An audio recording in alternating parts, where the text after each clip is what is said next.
할렐루야. 믿으신 주님의 은혜와 평강이 사랑하는 이그스피드 가족들의 삶과 함께 하시기를 소망합니다. 2024년 12월 6일 금요일 아침입니다. 오늘 이 아침 우리가 함께 나눌 하나님 말씀은 아모스 3장 1절에서 8절까지의 말씀입니다. 이스라엘 자손들아, 여호와께서 너희에게 대하여 이르시는 이 말씀을 들으라. 애굽 땅에서 인도하여 올리신 모든 족속에 대하여 이르시기를, 내가 땅의 모든 족속 가운데 너희만을 알았나니, 그러므로 내가 너희 모든 죄악을 너희에게 보응하리라 하셨나니, 두 사람이 뜻이 같지 않은데 어찌 동행하겠으며, 사자가 움킨 것이 없는데 어찌 수풀에서 부르짖겠으며, 젊은 사자가 잡은 것이 없는데 어찌 굴에서 소리를 내겠느냐. 덫을 땅에 놓지 않았는데 새가 어찌 거기 치이겠으며, 잡힌 것이 없는데 덫이 어찌 땅에서 튀겠느냐. 성읍에서 나팔이 울리는데 백성이 어찌 두려워하지 아니하겠으며, 여호와의 행하심이 없는데 재앙이 어찌 성읍에 임하겠느냐. 주 여호와께서는 자기의 비밀을 그종 선지자들에게 보이지 아니하시고는 결코 행하심이 없으시리라. 사자가 부르짖은즉 누가 두려워하지 아니하겠느냐. 주 여호와께서 말씀하신즉 누가 예언하지 아니하겠느냐. 아멘. 성경을 보시면 하나님의 성품과 일하심을 설명하기 위해 다양한 동물에 빗대어 묘사하는 표현이 종종 등장합니다. 고대 이스라엘 사람들의 주된 생계가 농업과 목축이었기 때문에 그들은 자연 속에서 동물과 밀접한 관계를 맺으며 살아갔습니다. 그래서 성경의 저자들은 추상적인 개념보다는 구체적이고 삶과 밀접하게 맞닿아 있는 비유를 들어 하나님의 성품과 일하심을 소개하였습니다. 오늘 본문 1절을 보시면 아모스는 이스라엘에게 다음과 같이 이야기합니다. 이 말씀을 들으라. 애굽 땅에서 인도하여 올리신 모든 족속에 대하여 이르시기를. 출애굽기 19장 4절을 보시면 하나님께서는 시내산에서 모세에게 출애굽 사건을 다음과 같이 묘사하는 구절이 등장합니다. 그 구절을 제가 읽어 드리겠습니다. 내가 애굽 사람에게 어떻게 행하였음과 내가 어떻게 독수리 날개로 너희를 업어 내게로 인도하였음을 너희가 보았느니라. 자기 새끼를 돌보고 보호하는 독수리, 자기 날개에 새끼를 업고 힘있게 창공으로 비상하는 독수리와 같이 하나님은 이스라엘 백성을 친히 품으시고 새로운 약속의 땅으로 인도하셨습니다. 돌보시고 구원하시는 하나님을 독수리에 빗대어 설명한 것입니다. 그러나 안타깝게도 몇백 년이 지난 지금 아모스는 하나님이 이스라엘에게 사자로, 성난 사자로 다가오신다고 말합니다. 적을 향해 맹렬하게 포효하고 강한 힘으로 사로잡아버리는 사자와 같이 하나님이 이스라엘을 심판하시려 다가오신다고 아모스는 경고합니다. 무엇이 하나님을 변하게 만든 것일까요? 본문 2절은 하나님께서 땅의 모든 족속 가운데 너희만을 알았나니 라고 적고 있습니다. 하나님께서 이스라엘을 알았다고 하신 것은 이스라엘과 깊고 친밀한 언약 관계를 맺으셨다는 뜻입니다. 그러나 이스라엘은 마치 호세아를 버리고 다른 남자와 가늠한 고멜과 같이 하나님과의 언약 관계를 저버리고 우상을 섬기는 영적인 간음을 범하고 말았습니다. 하나님이 아닌 바알을 알기로 한 것입니다. 이것이 3장 1절과 2절의 내용입니다. 3장의 서두는 이렇듯 언약적 관계라는 맥락 안에서 이스라엘을 향한 하나님의 심판이 왜 마땅한가를 다루고 있습니다. 이러한 관계성에 대한 강조는 하나님의 심판의 정당성을 위한 초석이 됩니다. 하지만 여기서 끝이 아닙니다. 이어 등장하는 3절에서 8절은 또 다른 관점에서 하나님께서 이스라엘을 심판하실 수밖에 없는 이유를 거듭 피력하는 모습이 등장합니다.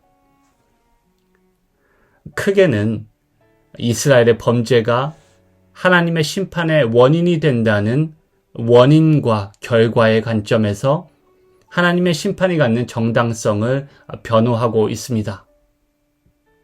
한마디로 어떤 일이 일어나기 위해서 그의 선행하는 원인이 있다는 것입니다. 그 큰 틀을 염두에 두고 3절에서 5절 말씀을 보시면 아모스는 이스라엘의 일상에서의 삶과 연관된 비유를 들어 하나님의 심판이 합당하다고 주장합니다. 그 부분을 간략하게 살펴보겠습니다. 첫째, 두 사람이 함께 걷기 위해서는 뜻이 같아야 하듯이 하나님과 동행하려면 하나님의 뜻에 순종하고 그분의 의를 따라야 합니다. 하지만 이스라엘은 적극적으로 우상을 숭배하고 불의한 삶을 택하였고 결국 하나님의 뜻에 반대되는 길을 택하였습니다. 그 결과 하나님과의 동행에서 멀어지게 된 것입니다. 둘째, 사자가 소리칠 때는 먹잇감이 그 안에 있기 때문입니다. 이스라엘의 죄악은 사자가 잡은 먹잇감과 같은 명확한 실체라는 뜻입니다. 하나님이 억지로 이스라엘의 죄를 만들어낸 것이 아닙니다. 하나님이 없던 이스라엘의 죄를 만들어낸 것이 아니라는 뜻입니다. 이스라엘의 죄는 명백합니다. 이스라엘의 죄의 실체가 분명합니다. 이렇듯 두 번째 비유는 이스라엘을 향한 하나님의 심판이 무작위적이거나 부당한 것이 아니라는 의미입니다. 셋째, 아모스는 이어서 덫이 튀는 것은 새가 잡혔기 때문이며 새가 덫에 걸린 것은 그곳에 미끼가 있었기 때문이라고 말합니다. 다시 한번 말씀드립니다. 하나님이 이스라엘에게 덫을 놓았다는 뜻이 아닙니다. 오히려 이스라엘의 죄, 이스라엘의 탐욕과 우상숭배, 그리고 그들의 불의한 삶이 미끼가 되어 그들을 죄의 덫으로 내몰았다는 것입니다. 다음으로 6절에서 마지막 8절에 등장하는 예도 크게는 인과율을 따르고 있습니다. 다만 앞선 예들과 다른 점이 있다면 하나님의 주권과 하나님의 일하시는 방식에 초점을 둔 예를 들어 소개하고 있습니다. 6절에서는 성읍에 울리는 나팔은 하나님의 심판의 경고를 뜻합니다. 그런데 이 분명한 나팔 소리를 들은 백성들의 반응은 어떠합니까? 두려워하지 않습니다. 영적으로 무감각하고 태만한 이스라엘의 모습을 빗대어 설명한 것입니다. 그리고 이스라엘에 임할 재앙은 하나님의 허용과 주권 안에서 이루어진다는 사실을 강조하고 있습니다. 7절은 하나님의 심판이 아무 사전의 경고 없이 갑작스럽게 임하지 않는 것이라 말합니다. 하나님은 심판에 앞서 선지자들을 통해 권면하십니다. 경고하십니다. 그리고 때로는 심판을 유예하시기도 하십니다. 돌아오라고 말씀하십니다. 영적으로 무감각하다는 것은 이 하나님의 말씀에 민감하게 반응하지 못한다는 것입니다. 깨어 있어야 합니다. 깨어 있어야 들을 수 있습니다. 들어야 돌이키고 따를 수 있습니다. 마지막 8절은 같은 이야기를 다른 예를 들어 설명하고 있습니다. 사자가 부르짖은즉 누가 두려워하지 아니하겠느냐? 주 여호와께서 말씀하신즉 누가 예언하지 아니하겠느냐? 만일 동물원이 아닌 한적한 산길에서 사자의 우는 소리를 들었다고 가정해 봅시다. 누구나 자연스럽게 두려움을 느낄 것입니다. 마찬가지로 하나님의 심판의 말씀 앞에서 무관심하거나 반응하지 않는 것은 마땅하지 않은 태도입니다. 이스라엘은 떨림을 느껴야 합니다. 하나님의 말씀 앞에서 두려움으로 반응해야 합니다. 아모스는 어떻습니까? 선지자인 아모스라고 해서 하나님의 심판의 말씀을 전하는 것이 즐거웠겠습니까? 아마도 괴롭고 힘겨웠을 것입니다. 하지만 아모스는 하나님의 말씀을 받아 전합니다. 예언합니다. 그가 하나님 앞에서 살아 있었기 때문입니다. 하나님을 두려워하고 경외했기 때문입니다. 살아 있으면 자극을 느끼게 됩니다. 자극에 진실하게 반응하게 됩니다. 예수님은 예수님 당시 세대의 영적인 무감각함과 완고함을 이것에 비유하여 지적하신 바가 있습니다. 마태복음 11장 16절에서 17절까지의 말씀입니다. 이 세대를 무엇으로 비유할까? 비유하건대 아이들이 장터에 앉아 제 동물을 불러 이르되 우리가 너희를 향하여 피리를 불어도 너희가 춤추지 않고 우리가 슬피 울어도 너희가 가슴을 치지 아니하였다 함과 같도다. 아멘. 하나님의 말씀에 무관심하고 반응하지 않는 태도를 비꼬아 말씀하신 것입니다. 교회 도서관에 비치된 C.S. 루이스의 스크루테이프의 편지를 보면 노련한 악마 스크루테이프가 조카 악마 워모드에게 인간을 영적으로 타락시키는 방법을 가르치는 내용이 등장합니다.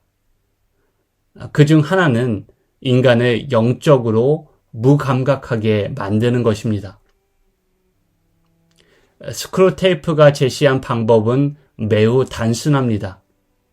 인간을 일상의 사소한 일들에 몰두하게 하고 거기에 매몰되도록 만드는 것입니다.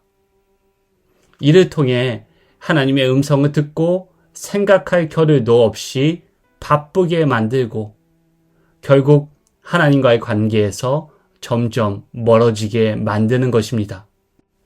일상의 분주함 속에서 우리의 영적 민감함이 사라지지 않도록 항상 깨어 있어야 합니다. 사랑하는 이글스필드 가족 모두 주님 앞에 살아있는 믿음, 듣고 반응하는 믿음으로 오늘 하루를 살아가시기를 주님의 이름으로 축복합니다. 함께 기도하시겠습니다. 복되신 주님, 주님의 말씀 앞에서 오락가락하는 우리 모습을 봅니다. 주님이 부르시는 음성이 점점 희미해져 가고 멀게 느껴집니다. 우리 귀를 울리는 세상의 소음이 너무 커서 주님의 음성을 가릴 때가 많음을 이 시간 고백합니다. 주님, 우리를 도와주셔서 마음으로 주님의 말씀을 듣게 하시고 죄의 덫이 아닌 주님 곁으로 인도하여 주시옵소서.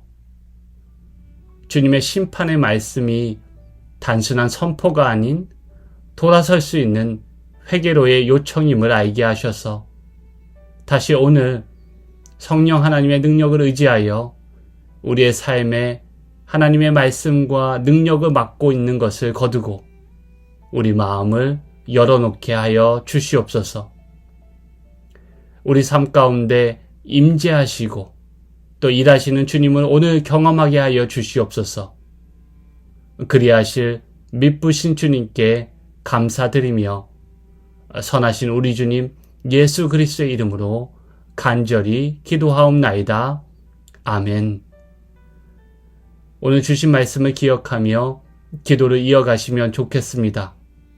살아서 역사하는 믿음으로 주님과 동행하는 복된 하루 되시기를 소망합니다.